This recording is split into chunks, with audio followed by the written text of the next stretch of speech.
Hey yo, this is Dreadwood. Today I want to do something a little fun for our Sonic review today. Look at 3 random 4-inch Jakks Pacific figures and their 2-inch counterparts, which I only have 3 of them so far, at least ones that match. So I'm just going to show each of them off individually as a pair. First I'm going to look at Silver. His 2.5-inch figure has the exact same articulation as all the others. So forward and back in both legs, and forward and back on the arms. Not going to explain it for each of them, but yeah. Anyway, here's the 2-inch Silver figure. Pretty good detailing and paint for a little guy. And in comparison to the 5-inch figure, which again has the same kind of articulation as every other 5-inch figure, so I'm not gonna, waste time talking about it. Yep, in comparison, they're pretty identical actually. Both of them have an open hand, fist. The shoes are both painted well. This one has more of, actually, I think they have the exact same scowl on them. This is interesting. They're basically identical. I think they came out around the same time. I'm not sure. Yeah. Anyway, that's Silver the Hedgehog. Moving on to Rouge, who is the hardest to stand up.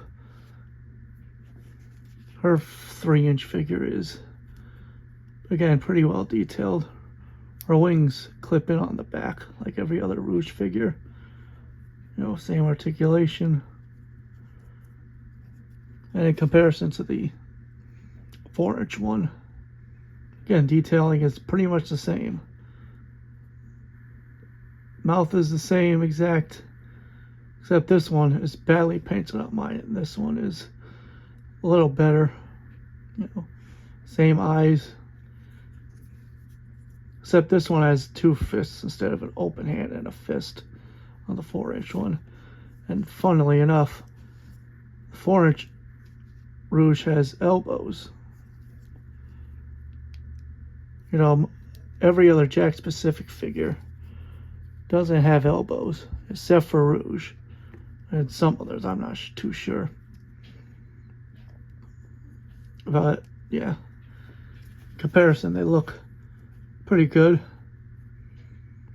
This one's, I think, a much newer one than this figure, but they are identical outside of, the hands. And on to our last fig is Espio, who I had in a running pose because that's the only way I could stand it for some reason. Sonic figures are not easy to stand sometimes. Anyway, first looking at the 2-inch figure, almost flubbed that. Has a scowl on his face, or frown, painted in, gloves, cuffs, and shoes. The spikes, very much the same on this end. These are identical too. Both has fists. This one has a smile though, interestingly. This Espio has a scowl, while this one has a smile, which is very interesting face for an Espio figure. But, outside of that, they're pretty much all the same. Both of them have the 3 spikes. I just love how the 2-inch figures can have the exact same amount of detailing as the 4-inch figures. Like if you can't really afford the 4-inchers, because I think they're like $10, maybe $9.99, $10. You can't get the 4-inch figures, which are half that, like $4.99, $5. Damn. And they're basically exactly the same in terms of detailing. The only difference is their sizes are smaller, which is not really that bad, honestly. Anyway, that's been Dreadman. I hope you enjoyed that little sort of comparison between these kinds of figures, you know.